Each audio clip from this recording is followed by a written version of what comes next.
how do you clarify your audience to grow your impact and your income online? Well, that's exactly what we'll cover in today's Clarity session.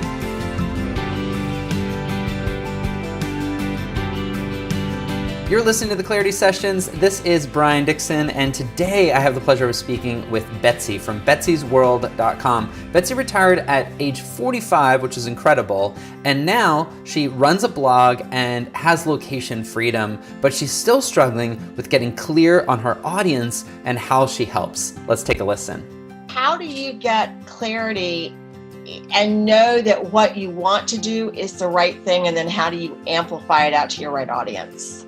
Oh, I love that. Well, the name of the book, Start With Your People. Same answer.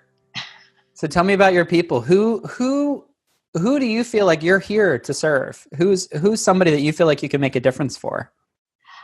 I really want to make a difference for those people in that 20 to 65 range that don't think that they have enough ability to enjoy freedom. I'm 57. I retired when I was 45. My husband's 56. He retired at 54.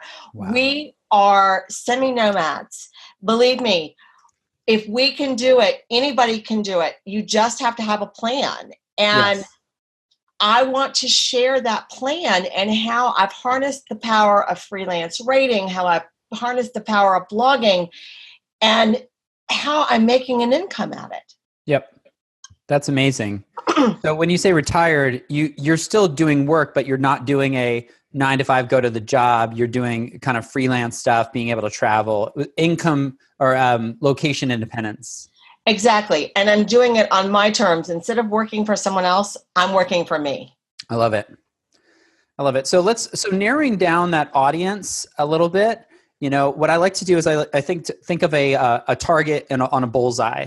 So if you take that dart and you throw it in the middle towards the bullseye, then you might not hit the bullseye, but you might not get the 50 points, but maybe you get the 20 or 30 points. But if you have no dartboard at all, you'll never get any points. True. So you have this 40-year range right now of people you want to serve. I would really focus in on one person. You know, maybe it's somebody who just turned 40. She works in an office job. She realizes it's not her dream job. She has some skills that she could leverage online, like freelance writing and editing and other things that she could do. And she started Googling, and that's where she meets you. So you're saying really hone in on that avatar. That's right. Yeah. You got to start with that person first. Start with your audience.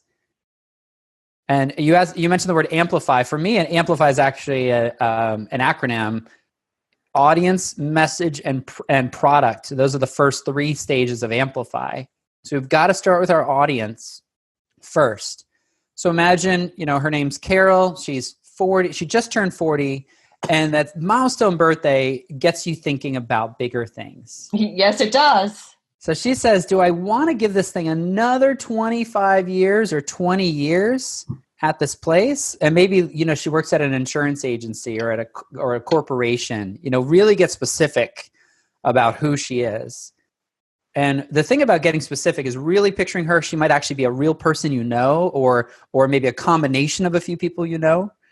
And when you're clear on her, then you get to know the questions that she's asking, and your content is just answering her questions. Wow. It sounds so simple, so wrapped up that way, but you don't realize that there's so many moving parts. Mm-hmm. So basically, if you don't know who you're writing to, then really your message isn't going to matter, and then your products aren't going to matter. That's right. Yeah, if you're not writing for a specific person, you're really just kind of writing randomly or writing for yourself, which is totally fine. I have a lot of hobbies. I have little things that I love to do with the kids. I'm never going to go pro in, you know, throwing a baseball, right? But I love to throw a baseball to my son, and that's okay. I don't really need a baseball coach to show me how to throw a baseball better because it's just a fun hobby. But right. If you want to make a living at it, you have to have a professional mindset. You have to decide that it's not for you. It's for your audience. It's for your reader. Gotcha. Okay. That's simple. That's where I'd start. And then now the best thing to do in terms of really figuring that out is to, do you have an email list? Have you started growing an email list? I do have an email list. Awesome. Have you ever sent the magic email, the one where you ask what people are struggling with? No. Okay. You know about it? Not exactly like that, but yeah. So tell me what that looks like. Yeah, I would do subject line, quick question for you. And then your email, really short, hey, it's Betsy. I have one question for you. Where are you struggling the most right now? Hit reply and let me know. You could quantify it a little bit. You could say, where are you struggling with your life direction, or where are you struggling with your location freedom? But I would probably keep it open if this is the first time you're doing it. Just say, where are you struggling the most right now? Hit reply, let me know. And what will happen is people will write you back, and they're telling you two things in their reply. They're telling you where they're stuck, but also within the answer, they're telling you how they see you. Because people only tell you about their problem when they feel like you can provide a solution or you can empathize with them. So it'll really show me if they're even the audience. Yeah, that's right. Wow. I love it. What a great step. Okay. Awesome. So do that. You can even put it on your Facebook too. You could do the same thing, but with Facebook, I give it a little bit more clarity because those people aren't on your email list. They're just friends. We're talking your Facebook profile, just your personal profile. Right. And here, this one sounds like this. You'd say, hey, I'm working on my blog, or I'm revamping my website, and I have a question for you. What would you love to learn? That's it. What would you love to learn? And then they'll just write, and you'll have people, since you guys are semi-nomadic, like you said, you're going to have people saying, what kind of RV should I buy? Or how do I make money on the road? And, how do I get started doing editing? You're going to have people ask all the questions, and what's obvious to you is magic to other people. They've paid attention to you. Like, people like to stalk their friends on Facebook. So yeah. They've been looking at your life going, she retired at 45 and her husband retired at 54. What? Like, how did they do that? And so the question might be, how do I retire early? Or, and now you start to go, and just make a list. These are all the list of all the questions. Here's the list of questions from email. Here's the list of questions from Facebook.